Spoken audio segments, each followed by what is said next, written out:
जैन साहब, आपको जानकर ये बड़ा आश्चर्य होगा, पहले तो आपका स्वागत है, सुप्रभात। आपको जानकर ये बड़ा आश्चर्य होगा, बाजार खुलने के बाद बोलिए सर। आप अंदाजा लगा सकते हैं सबसे पहले आज बिगुल किसके लिए बजाए? आज अविनाश जी के लिए बजा गया sir, fundamental analyst. Okay, and guess number 2?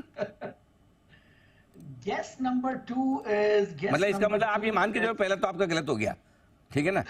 उसके बारे में आप श्योर रहो। फंडामेंटल एनालिस्ट का तो मतलब नहीं, मैंने फंडा टेक्निकल डेरिवेटिव कुछ नहीं बोला, मैंने खाली बोला कि पहला बिगुल किसके लिए बजाए।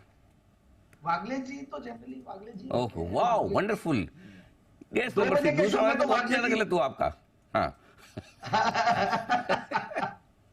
तो कुणाल जी, राकेश जी, अब सारे आंसर कर दिए मैंने सर। आपको इनको देख के लगता है, आपके लिए बजाया क्या सर?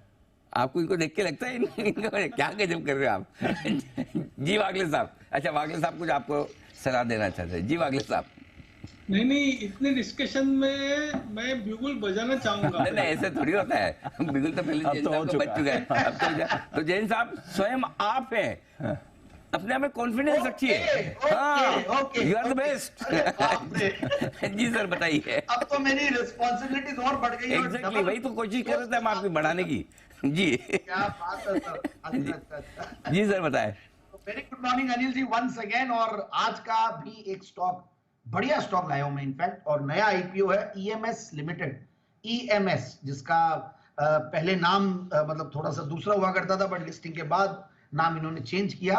और ईएमएस लिमिटेड देखिए अभी रिसेंटली लिस्टेड कंपनी, और अभी सितंबर में ही आईपीओ आया था। मैं थोड़ा आईपीओ की डिटेल्स दे देता हूं।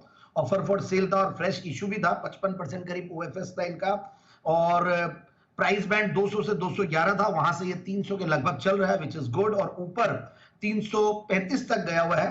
एंड सबसे बढ़िया बात है, इशू साइज बहुत बड़ा नहीं था, 321 करोड़ का था, but the company is doing very well. 1700-1800 crore की कंपनी है, कंपनी के पास अच्छी ऑर्डर बुक है, स्ट्रॉन्ग एग्जीक्यूशन स्किल्स है। मैं पूरा पढ़ रहा था तो बहुत ही मजा आया पढ़ के, और बहुत ही बढ़िया फंडामेंटल्स और ग्रोथ की स्टोरी भी बहुत बढ़िया है, और जो सरकार की जो इनिशिएटिव्स है उसका बहुत बड़ा बेनिफिशियरी रहा। और ये कंपनी करती पहले ही है, देखिए वेस्ट वाटर ट्रीटमेंट की कंपनी है, waste and water collection, waste water collection, treatment, disposal, ये सारा काम करती है।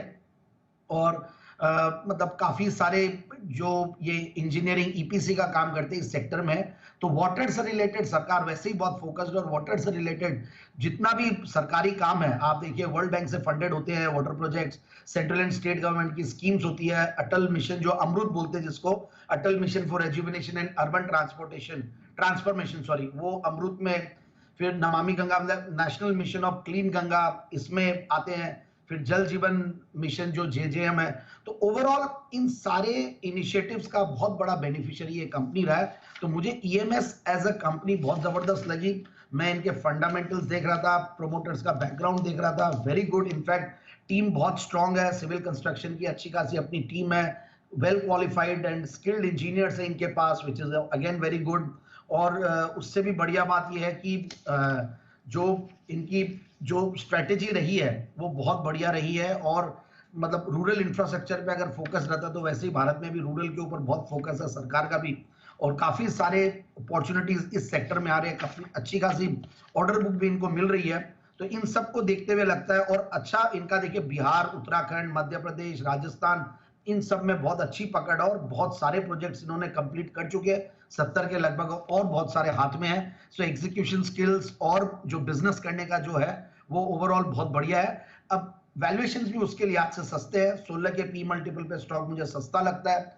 32-33% का रिटर्न ऑन कैपिटल एम्प्लॉयड है, 25% का रिटर्न ऑन इक्विटी है, और पिछले 3 साल में सेल्स की कैगर भी 18-19% रही है, प्रॉफिट की कैगर भी 14-15%। और ये सारा काम करते हुए भी आप देखिए एक zero debt, negligible debt company, सिर्फ 45 करोड़ का डेट है, which is again very negligible. तो ये सारी चीजें काफी मुझे इंटरेस्टिंग लगी। प्रोमोटर्स का स्ट्रॉन्ग स्टेक है 70%, एफआईआईज और डीआईआईज में भी काफी भरोसा है। इनफैक्ट एफआईआईज ने 7.25% के लगभग होल्ड कर रहे हैं अभी, और डीआईआईज में भी एक रिनाउंड नेम है जिनका नाम आता है। तो ओवरऑल मुझे लगता है कि इन सब चीजों को देखते हुए इस स्टॉक पे आगे आने वाले दिनों में बहुत बढ़िया एक मूव और आ सकता है, और 365-370 के टारगेट्स के लिए स्टॉक को लेना चाहिए। 365, 370 ये दो टारगेट खरीदे EMS हाल ही की लिस्टेड कंपनी। ये भी इरिगेशन प्रोजेक्ट बिल्कुल वो विष्णु आर पुंगलिया जो है VRPRL वो जो सेठी साहब बार बार रिकमेंड करते हैं वही वाला स्टॉक है। यहाँ पर इसी तरह के बिजनेस मॉडल में ये कंपनी भी है। इसका काम ज़्यादातर उत्तर प्रदेश और बिहार में है। अभी हाल ही में इशू लिस्ट हुआ था। धन्यवाद जैन साहब आज बिगुल्स की शुरुआत करने के लिए और हर रोज की तरह जेम स्टॉक हमारे दर्शकों के साथ शेयर करने